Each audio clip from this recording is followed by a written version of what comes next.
Santiago capítulo 4 versículos 1 al 10, y vamos a dar lectura a esta porción bíblica pensando en el título del tema de hoy: mostrando fe ante la envidia. Mostrando fe ante la envidia. Lee la palabra de Dios. ¿De dónde vienen las guerras y los pleitos entre vosotros? ¿No es de vuestras pasiones las cuales combaten en vuestros miembros? Codiciáis y no tenéis. Matáis y ardéis de envidia y no podéis alcanzar. Combatís y lucháis, pero no tenéis lo que deseáis porque no pedís. Pedís y no recibís porque pedís mal, para gastar en vuestros deleites. Oh, almas adúlteras, ¿no sabéis que la amistad del mundo es enemistad contra Dios? Cualquiera, pues, que quiera ser amigo del mundo, se constituye enemigo de Dios. ¿O pensáis que la Escritura dice en vano: el Espíritu que Él ha hecho morar en nosotros nos anhela celosamente? Pero Él da mayor gracia. Por esto dice: Dios resiste a los soberbios y da gracia a los humildes. Someteos pues a Dios. Resistid al diablo y huirá de vosotros. Acercaos a Dios y Él se acercará a vosotros. Pecadores, limpiad las manos, y vosotros los de doble ánimo purificad vuestros corazones. Afligíos y lamentad y llorad. Vuestra risa se convierte en lloro y vuestro gozo en tristeza. Humillaos delante del Señor, y lea conmigo, y Él os exaltará. Para nuestra reflexión bíblica de hoy estaremos contemplando el siguiente estudio en la serie de temas que hemos venido considerando en base a cómo vivir nuestra fe. En lo que va de esta serie de temas, hemos visto cómo el creyente no solamente es llamado a actos singulares para declarar su fe. Si una persona cree en Jesús, hay actos que suceden una vez o singularmente, a los que sí, el creyente es llamado a hacer una declaración pública de su fe. Actos como, por ejemplo, pasar al frente a hacer una oración de consagración, o actos como el cumplimiento de la ordenanza, que es el bautismo. Los creyentes fueron ordenados por Jesús a seguir el ejemplo del bautismo. Entonces el creyente es llamado a estos actos singulares, pero también el creyente es llamado a vivir su fe en Jesús continuamente. Es decir, no solamente con actos singulares, pero con un estilo de vida que demuestra su fe. Y esto es algo que hemos venido estudiando en estos temas, y que puede suceder de varias maneras. Puede suceder cuando mostramos nuestra fe en Jesús, cuando estamos atravesando dificultades. Puede suceder cuando mostramos nuestra fe en Jesús en nuestras relaciones. Cuando mostramos nuestra fe en Jesús en las acciones que tomamos. O cuando mostramos nuestra fe en Jesús en nuestra manera de hablar, en las conversaciones que entablamos. Ahora, el pasaje de hoy nos plantea una manera más en la cual el creyente es llamado a vivir su fe. En adición a vivir la fe en Jesús al mostrarla en medio de las dificultades, en adición a vivir la fe al mostrarla en nuestras relaciones, en adición a vivir la fe al mostrarla en las acciones que tomamos y en la manera que hablamos, los creyentes son llamados a vivir su fe en Jesús al mostrar dicha fe ante el problema de la envidia. Somos llamados a vivir nuestra fe al mostrar nuestra fe en Jesús ante el problema de la envidia. Ahora bien, cuando hablamos del problema de la envidia, debido a nuestras inclinaciones pecaminosas, puede ser que nuestra tendencia sea a pensar en el problema que nos causa que otros nos tengan envidia. Sin embargo, este pasaje nos exhorta a la manera en la cual podemos mostrar fe ante el problema de la envidia en nosotros mismos, ante el problema de la envidia que puede nacer de nosotros, del creyente. particularmente debido a la manera en la cual el ambiente no cristiano, en el cual todos aquí nos movemos, constantemente intenta alimentar el impulso de la envidia en nosotros. Con esto en mente, miremos cómo este pasaje nos sugiere que podemos mostrar fe ante la envidia. De acuerdo a este pasaje, podemos mostrar fe ante la envidia, en primer lugar, al alinear nuestros motivos de oración a la gloria de Dios. Si queremos mostrar fe ante la envidia que puede nacer de nuestro corazón, el pasaje nos exhorta a que lo podemos hacer al alinear nuestros motivos de oración a la gloria de Dios. En los versículos 1 al 3, vemos tanto la explicación de una de las consecuencias del problema de la envidia como una exhortación a combatir dichas cosas al mostrar fe a través de un alineamiento de nuestros motivos de oración con la gloria de Dios. Leamos los primeros 3 versículos. Dice: ¿de dónde vienen las guerras y pleitos entre vosotros? Está hablando de las guerras que están sucediendo a nuestro alrededor, ¿no? Y en efecto, este es el lenguaje que Santiago está utilizando. Él está hablando de guerras utilizando el lenguaje militar, pero lo está haciendo para describir los conflictos que existen entre personas. Es decir, él está haciendo una exageración intencional para caracterizar la intensidad de los conflictos que se pueden tener entre personas. Es decir, un conflicto entre una persona y otra se puede describir debido a su intensidad como una guerra. Entonces dice: ¿de dónde vienen las guerras y los pleitos entre vosotros? Y aquí nos dice la fuente de eso: ¿no es de vuestras pasiones, las cuales combaten en vuestros miembros? Codiciáis, dice, y no tenéis. Matáis y ardéis ¿de qué? De envidia, y no podéis alcanzar. Combatís y lucháis, pero no tenéis lo que deseáis, porque no pedís. Pedís y no recibís, porque pedís mal, para gastar en vuestros deleites. Ahora, interesantemente, muchas personas pueden ser tentadas a leer estos versículos que acabamos de leer y pensar a que se refieren a guerras y pleitos entre no creyentes. Es decir, que Santiago está hablando de manera general. ¿Por qué existen las guerras alrededor de ustedes? Pero ese no es el caso. Esto no es así.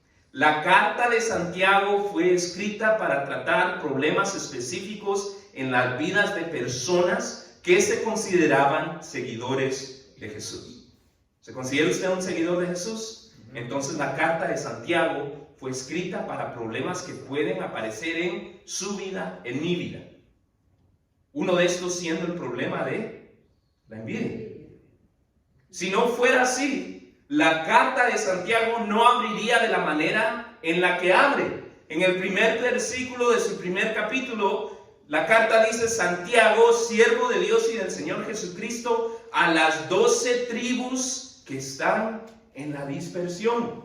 Santiago no estaba escribiendo a no creyentes.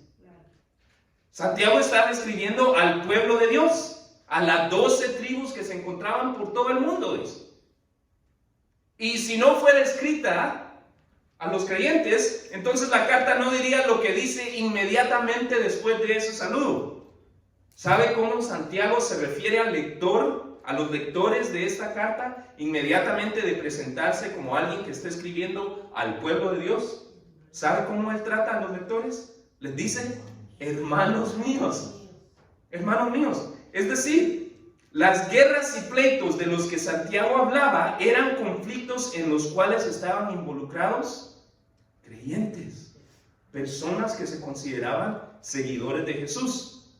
Y la razón por las cuales estos creyentes estaban involucrados en dichas guerras y conflictos eran las pasiones, las cuales combaten en vuestros miembros, las cuales Santiago inmediatamente después describe con palabras como codicias. Dice: codiciáis, con palabras como envidia, Con palabras como deseos, dice deseáis. Con palabras como deleites. Dicho de otra manera, lo que vemos en la primera parte de estos versículos es una descripción de dos cosas. En primer lugar, lo que la envidia en un creyente puede causar.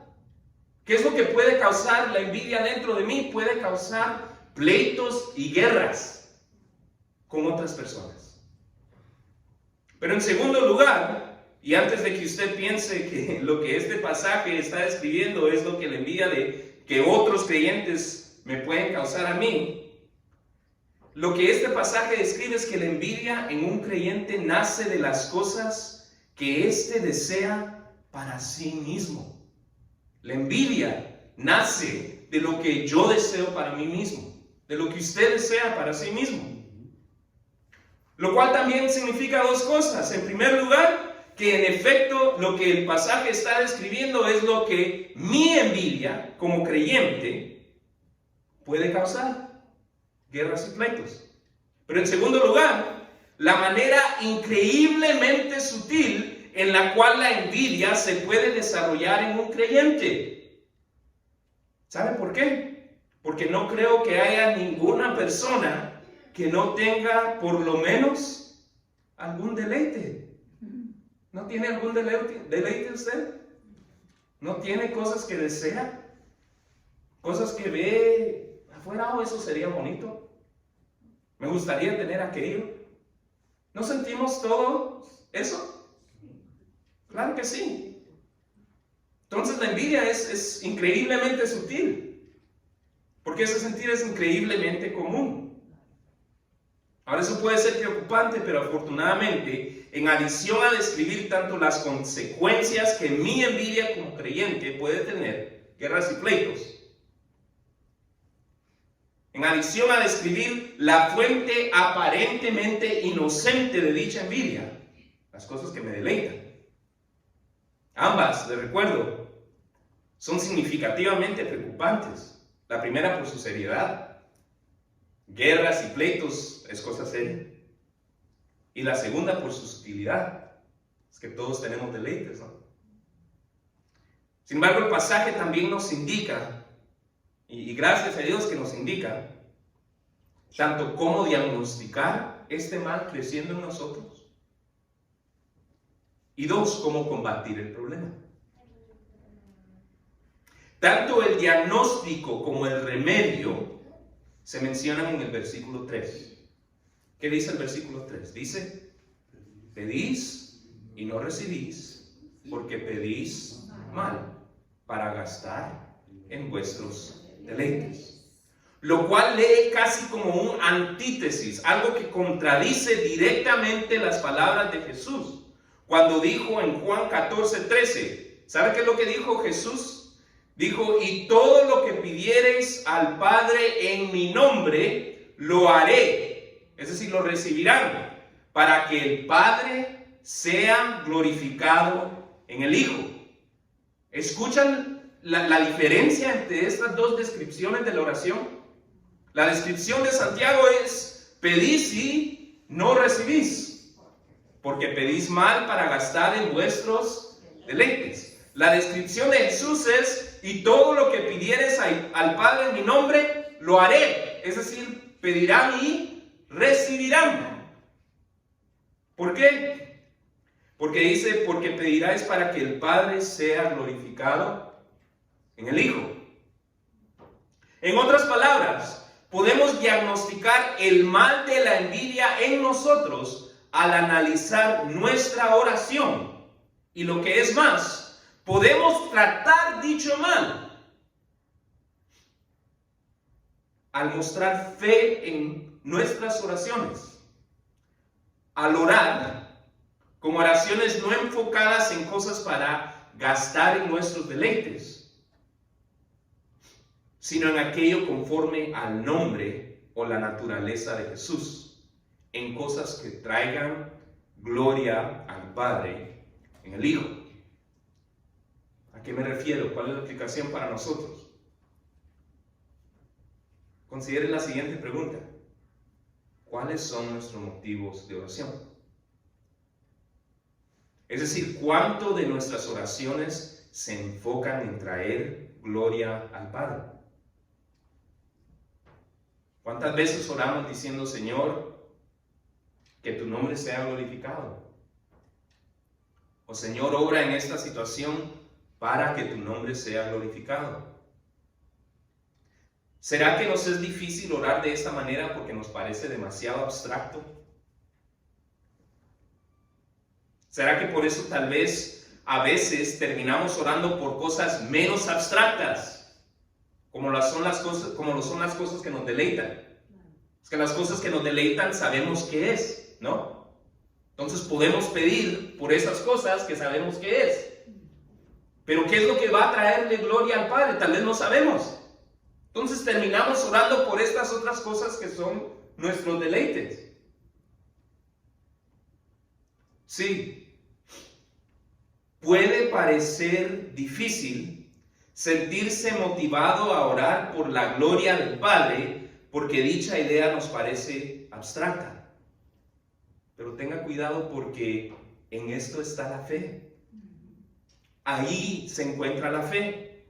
Tomemos un paso de fe al alinear nuestros motivos de oración hacia la gloria de Dios, confiando que al enfocarnos en pedirle a Dios que primeramente y por encima de todo, que Él sea glorificado, que el Señor responderá a nuestras oraciones a modo de continuar cuidando de nosotros. Es que pensamos, bueno, si no oro por esto, entonces no lo voy a recibir. Pero la exhortación es, enfócate en orar porque el nombre de Dios sea glorificado.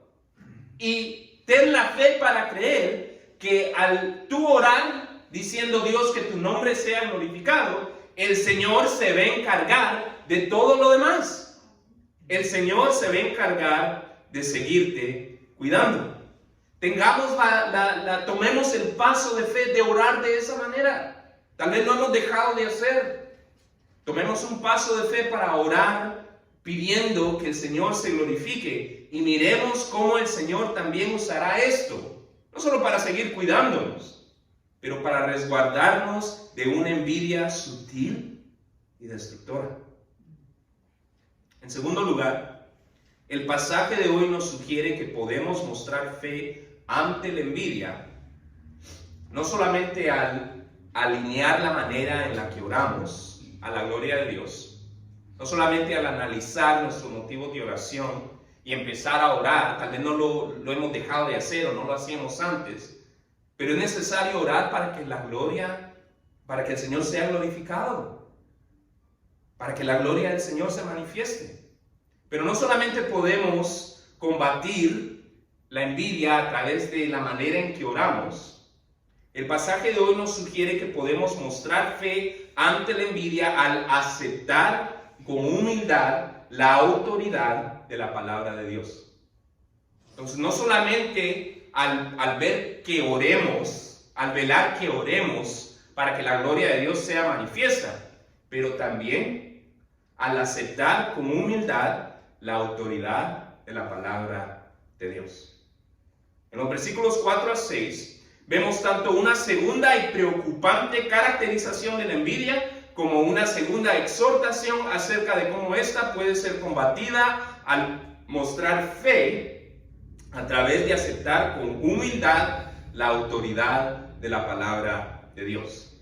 Vayamos al texto, versículo 4. Dice, oh almas adúlteras, ¿no sabéis que la amistad del mundo es enemistad contra Dios? Cualquiera, pues, que quiera ser amigo del mundo, se constituye enemigo de Dios. ¿O pensáis que la Escritura dice en vano? El Espíritu que Él ha hecho morar en nosotros nos anhela celosamente. Pero Él da, ¿qué? Mayor gracia. Por eso dice, Dios resiste a los soberbios y da gracia a ¿quiénes? A los humildes. Interesantemente, muchos citan la porción de amistad del mundo es enemistad con Dios. ¿Ha escuchado esa frase en alguna enseñanza anteriormente?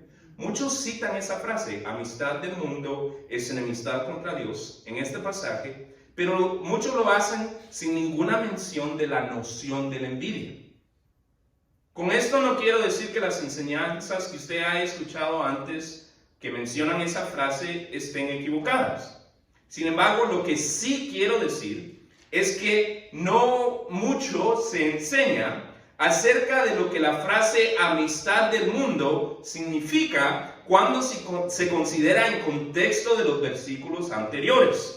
Al considerar la frase amistad del mundo en contexto de los versículos anteriores, los cuales tratan con la envidia que nace de los deleites y pasiones que combaten dentro de nosotros, la amistad del mundo es entonces una envidia por dichos deleites y pasiones. ¿Qué es la amistad del mundo? La amistad del mundo es una envidia, es codicia por dichos deleites y pasiones. Notemos que entender la amistad del mundo como desear estas cosas que el pasaje nombra como deleites o pasiones, pensar en la amistad del mundo de esa manera, es consistente con lo que Jesús mismo enseñó en Mateo capítulo 6, empezando en el versículo 31, cuando dijo lo siguiente. Eso es lo que Jesús dijo, palabras de Jesús. No os afanéis pues diciendo que comeremos. Ustedes lo saben, ¿no? ¿Qué comeremos? Comer un deleite. ¿O qué beberemos? Beber un deleite. Una Coca-Cola fría. ¿O qué vestiremos? Vestirnos bonito. Un deleite. Pero Jesús dice, no se afanen por estas cosas. Dice, porque los gentiles, es decir, las personas que no creían y tenían temor de Dios, los gentiles buscan todas estas cosas. Entonces Jesús les dice, no se preocupen por esto, no se afanen por esto, no se esmeren por esto.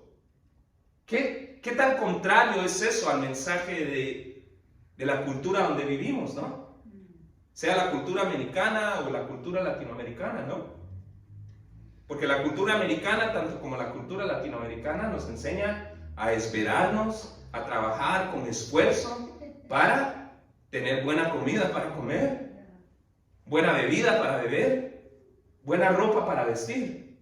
Pero Jesús dice, no se afanen, no se esmeren, no dediquen su energía desbocadamente para estas cosas. Porque los que no creen en Dios hacen eso. Los gentiles buscan todas estas cosas. Pero vuestro Padre Celestial, dice Jesús, sabe que ustedes tienen necesidad de todas estas cosas. Mas buscad primeramente el reino de Dios y su justicia, y todas estas cosas os serán añadidas. Al contemplar la frase amistad del mundo a la luz de esto, creo que lo que notaremos es que la amistad del mundo es el desear lo que el mundo no creyente desea. ¿Qué es lo que desea el mundo no creyente? Desea comida, bebida, vestido.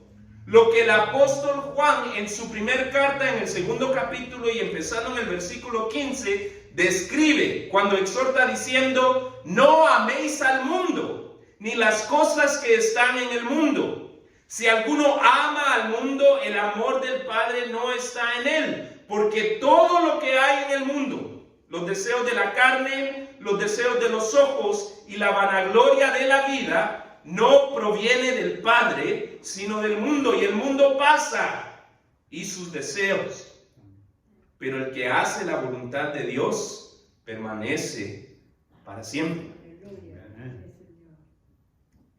Lo que es peor, la amistad del mundo obra en el creyente el mismo daño que obra en el no creyente.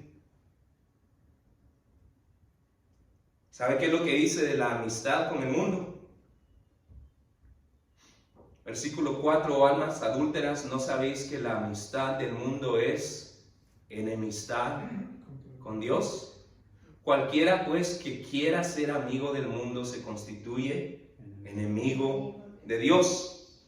La amistad del mundo, el desear lo que el mundo no creyente, lo que el mundo que no sigue a Jesús, el el tener como prioridad esas cosas que los que no siguen a Jesús tienen como prioridad, va a obrar el mismo daño en nosotros que obra en los que no siguen a Jesús. Y esto es el distanciamiento, la enemistad con Dios.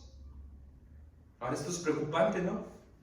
Pero afortunadamente, en adición a describir la manera en la que la envidia, que nace de nuestros deseos por las cosas por las cosas en las que se enfoca el mundo, que no sigue a Jesús, en adición a describir la manera en que la envidia puede obrar distanciamiento de Dios en nosotros, este pasaje también nos exhorta a combatir dicho problema al aceptar con humildad la autoridad de la palabra de Dios.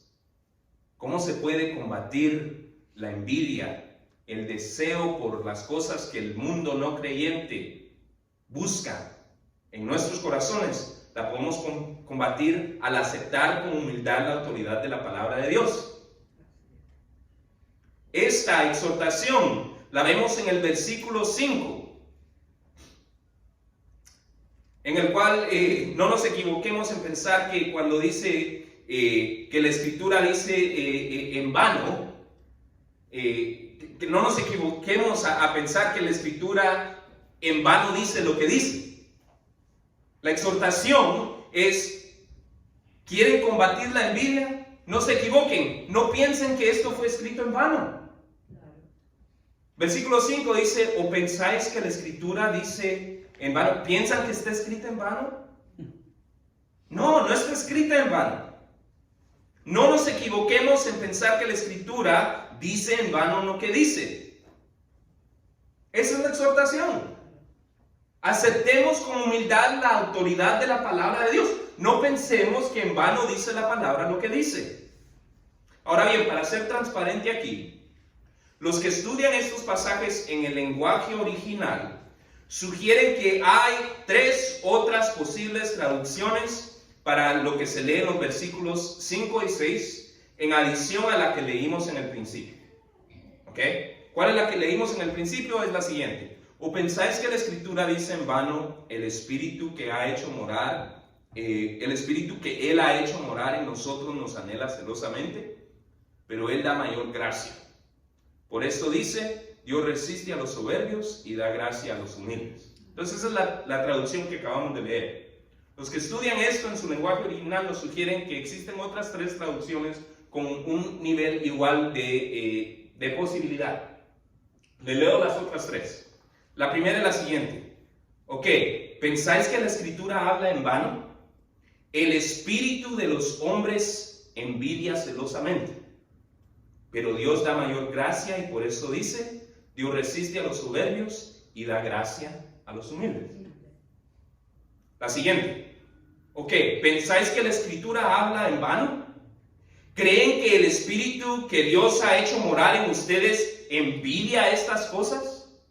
¡Claro que no! Dios da mayor gracia, y por eso dice: Dios resiste a los soberbios y da gracia a los humildes. Y le leo la última. Ok, ¿pensáis que la Escritura habla en vano? El Espíritu de Dios anhela celosamente nuestra lealtad, pero Dios da mayor gracia, y por eso dice: Dios resiste a los soberbios y da gracia a los humildes. Ahora, ¿cuál de las traducciones que hemos escuchado es la más acertada? Figure ahí usted. Figure usted. Escoja.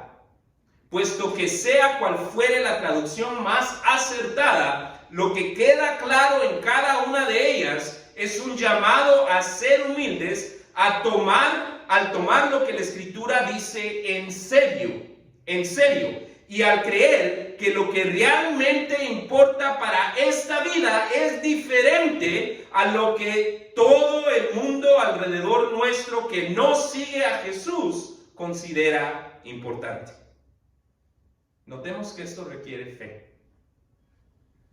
Se requiere fe para aceptar humildemente que todo lo que se nos ha enseñado acerca de lo que significa ganarse la vida en términos de comida, bebida, vestimentas, educación, ocupación, vivienda o cualquier otra cosa que tenga que ver con los deseos de la carne, los deseos de los ojos y la vanagloria de la vida, todo esto realmente no es lo que importa en esta vida, porque todo esto pasará.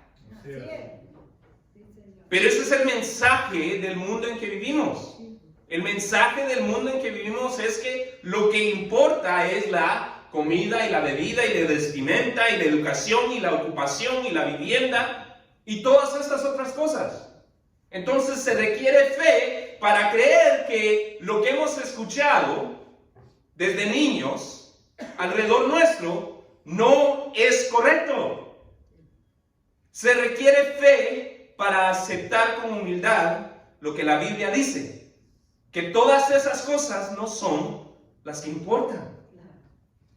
Se requiere fe para creer en la autoridad de las palabras de Jesús cuando nos dice que lo que realmente importa, lo que realmente deberíamos buscar, lo que realmente la cosa, el motivo por el cual realmente nos deberíamos de esforzar o esmerar o levantarnos temprano, es el reino de Dios. Así es. Ahora sí, todo esto requiere la fe. Y al mostrarla de esta manera, el pasaje aquí nos sugiere que podemos combatir la enemistad con Dios que la envidia puede obrar en la vida del creyente. Podemos combatir la envidia que puede nacer en nuestro corazón al aceptar la autoridad de la palabra humildemente. Ahora, la aplicación para nosotros, ¿cuál es? Mire, ¿en qué medida diría usted que su esfuerzo y esmero rutinario refleja que lo que usted verdaderamente considera como aquello que realmente importa en la vida es el reino de Dios? ¿En qué medida diríamos que nuestro esfuerzo y nuestro esmero comunica que nosotros creemos realmente que lo que importa es el reino de Dios? Es una pregunta difícil. Y mi intención no es hacer sentir a nadie culpa ni nada de eso. Pero la pregunta hoy es necesaria porque es la pregunta a la cual nos guía la Escritura. Oremos por la fe para permitir que el Espíritu Santo nos dirija y nos incline de modo que nuestro esfuerzo y esmero rutinario refleje en mayor y mayor medida que aquello que decimos creer es realmente lo que consideramos importante, que lo que realmente vale, lo que realmente importa en esta vida es el reino de Dios. En tercer y último lugar, el pasaje nos sugiere que podemos mostrar fe ante la envidia, no solo al notar y fijarnos de nuestros motivos de oración, no solamente al aceptar con humildad que esto no dice en vano lo que dice, que esto tiene razón al decirnos que no es lo que el mundo alrededor nos ha dicho que importa, lo que realmente importa. Podemos combatir la envidia no solamente de todas estas maneras, pero también podemos combatir la envidia al mostrar nuestra fe, al acercarnos a Dios. Podemos combatir la envidia al demostrar nuestra fe, acercándonos a Dios.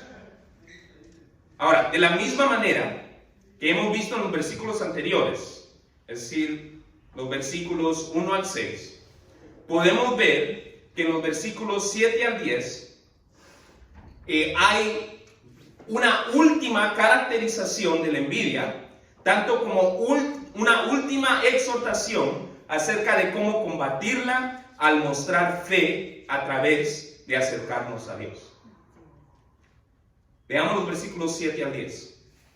Dice: someteos pues a Dios, resistid al diablo y huirá de vosotros. Acercaos a Dios y Él se acercará a vosotros. Pecadores, limpiad las manos, y vosotros los de doble ánimo, purificad vuestros corazones, afligíos y lamentad y llorad. Vuestra risa se convierta en lloro y vuestro gozo en tristeza. Humillaos delante del Señor y Él os exaltará. Interesantemente, la última caracterización con la cual este pasaje describe la envidia la asocia con el diablo mismo. Es decir, la envidia no solamente es preocupante debido a los conflictos que causa con otros, lo cual ya es lo suficientemente preocupante, ¿no? La envidia puede causar conflictos que pueden ser caracterizados en términos de su intensidad como guerras entre personas. Pero también la envidia es preocupante porque puede causar distanciamiento de Dios. Entonces ya esta segunda es otra razón por la cual la envidia es preocupante. Pero si eso no fuera suficiente, lo que vemos en estos versículos es que la envidia es preocupante porque es diabólica. Tiene una fuente diabólica. Esto es consistente con la caída, el pecado original del hombre, en la cual la serpiente, símbolo de Satanás, planta semilla de envidia. Planta semilla de envidia cuando miente, diciendo en Génesis 3, comenzando con el versículo 1, con que Dios os ha dicho, no comáis de todo árbol del huerto. Así abre la interacción, la serpiente, con la humanidad. Con que Dios os ha dicho, no comáis de todo árbol del huerto.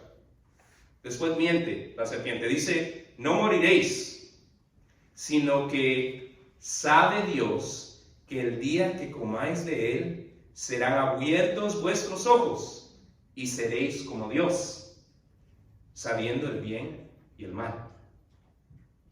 Ahora, ¿cómo sabemos que esta fue semilla de envidia? Lo sabemos por lo que esta frase, esta interacción causó. Lo vemos en el versículo 6. ¿Sabe qué causó esto? De que la serpiente dijera, con que Dios les ha dicho, no van a morir. No van a morir. Van a ser semejantes a Dios. ¿Cómo sabemos que eso plantó semilla de envidia? ¿Sabe lo que causó?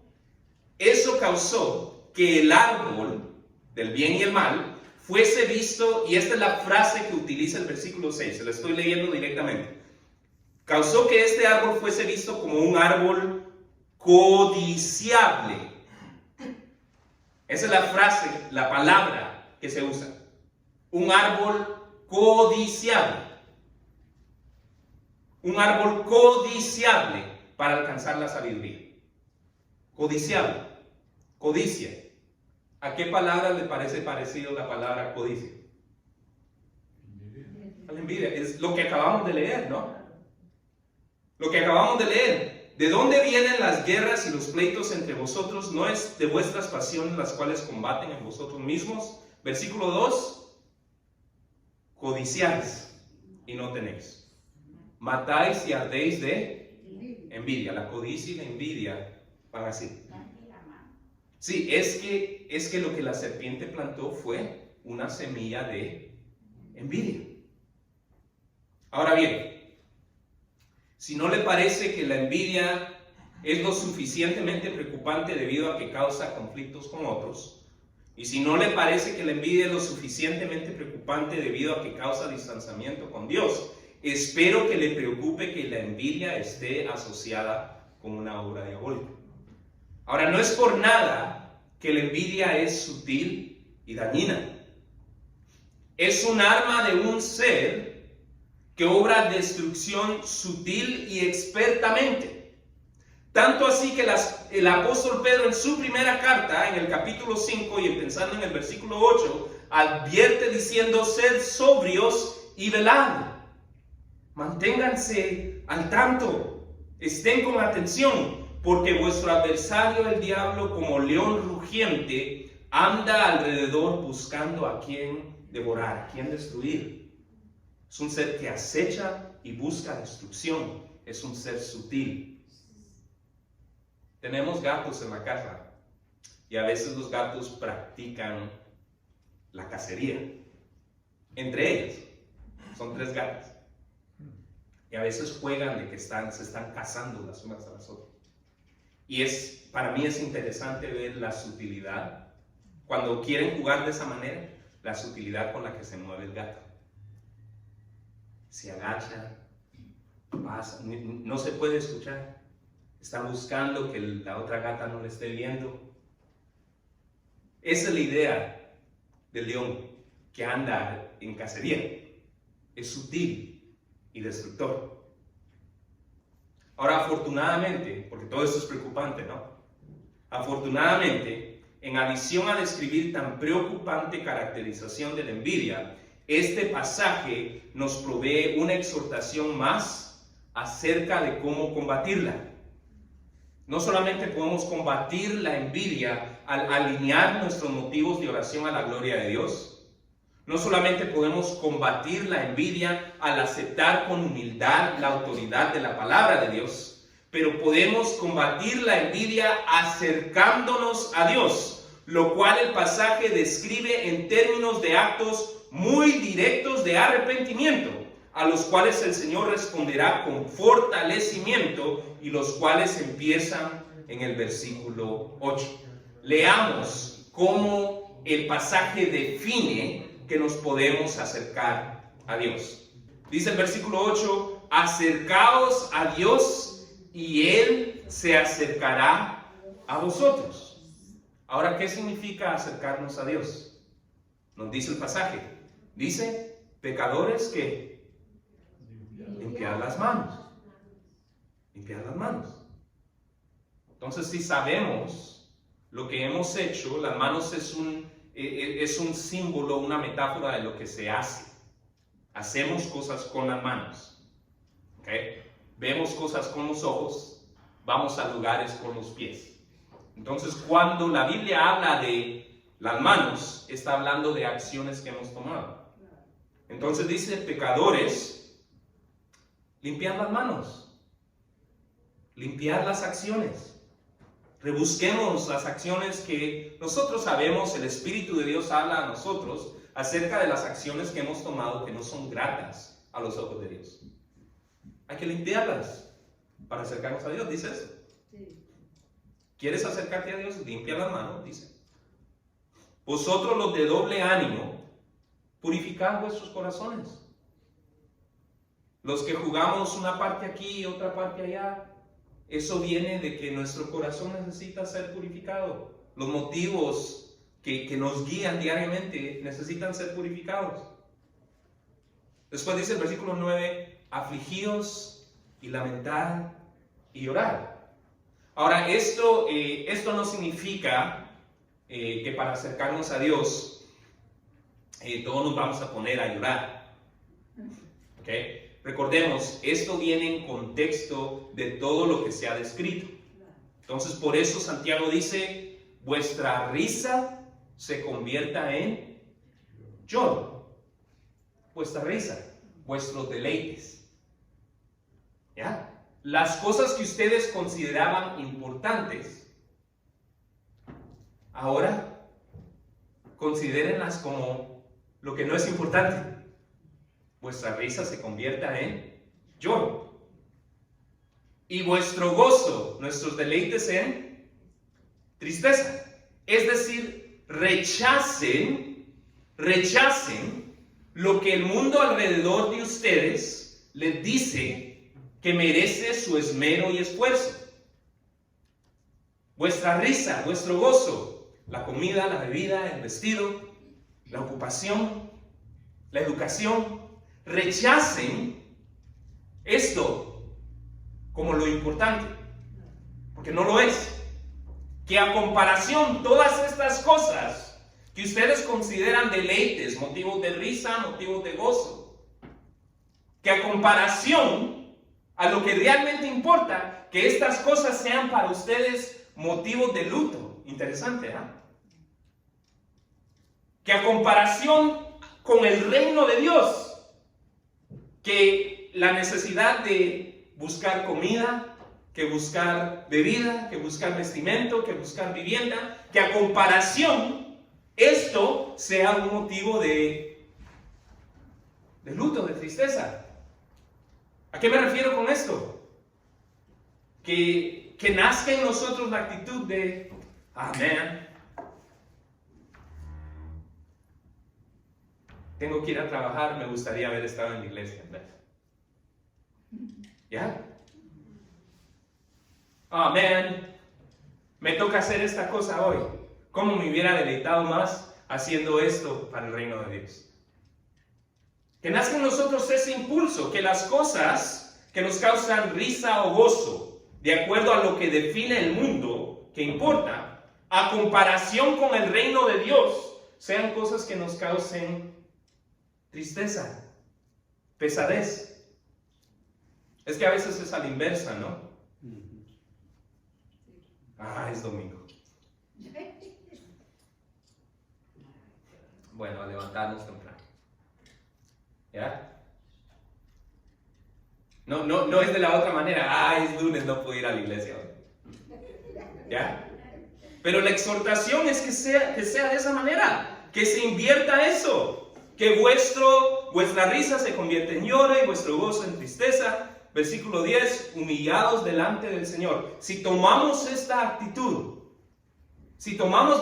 de acercarnos a Dios con actos de arrepentimiento, con actos que le bajen la importancia a lo que este mundo dice que realmente es importante. Si nos acercamos a Dios de esta manera, dice humillados delante del Señor, ¿y qué dice? Y Él, versículo 10, y Él os exaltará. Y Él os exaltará. ¿Siente la necesidad de acercarse a Dios? ¿Habrá alguno de estos actos de arrepentimiento a los cuales el Espíritu de Dios lo ha llamado hoy? ¿O está llamando el Señor a que purifique sus manos o a que purifique su corazón? ¿Lo está llamando Dios a que desestime aquellas cosas que este mundo le dicen que son importantes?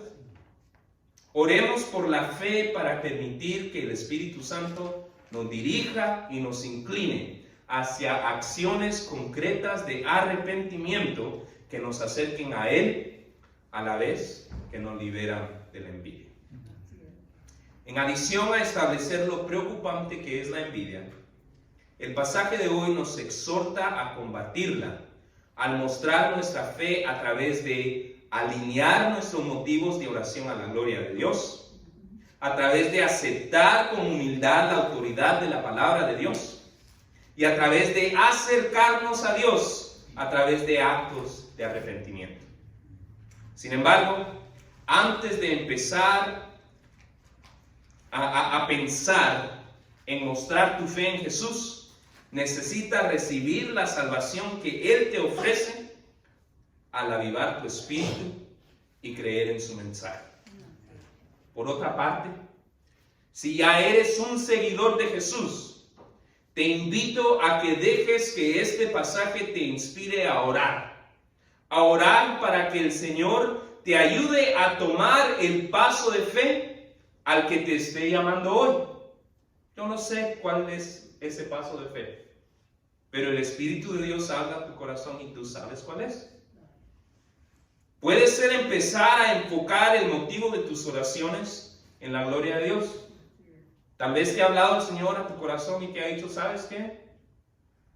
Te enfocas demasiado en tus propios deleites y no oras por mi gloria. No piensas cómo tú quieres que se manifieste mi gloria en tu vida y por eso no lo has visto. Tal vez el Señor te está llamando a orar para que se glorifique Él en tu vida. O puede ser al empezar o dejar de hacer lo que Dios te esté indicando, de modo que tu esfuerzo y esmero rutinario reflejen que lo que realmente importa para ti en esta vida es el reino de Dios. Tal vez el Señor ha hablado a tu corazón y te ha dicho, ¿sabes qué? Al dedicar tanto tiempo tú a eso, como que parece que lo que te importa es algo más. Tal vez es necesario dejar de hacer esto o empezar a hacer esto otro, para que en tu vida reflejes lo que realmente vale la pena, que es el reino de Dios. O al tomar alguna acción concreta de acercamiento a Dios, al purificar tus manos, al pedirle perdón a Dios, al purificar tu corazón, al confesar tu pecado a Dios, al convertir vuestra risa, vuestro gozo en llanto y lamento, es decir, al desestimar lo que este mundo te dice que es importante, con el ánimo de estimar más lo que la Biblia dice que es importante. Sea lo que sea, te invito a que dejes que este pasaje te inspire a orar para que el Señor te ayude a tomar el paso de fe al que te esté llamando. De modo que al Él ver nuestros deseos de acercarnos a Él, Él responda como lo vimos en este pasaje, acercándose a nosotros y permitiéndonos experimentar más y más su libertad. Amén.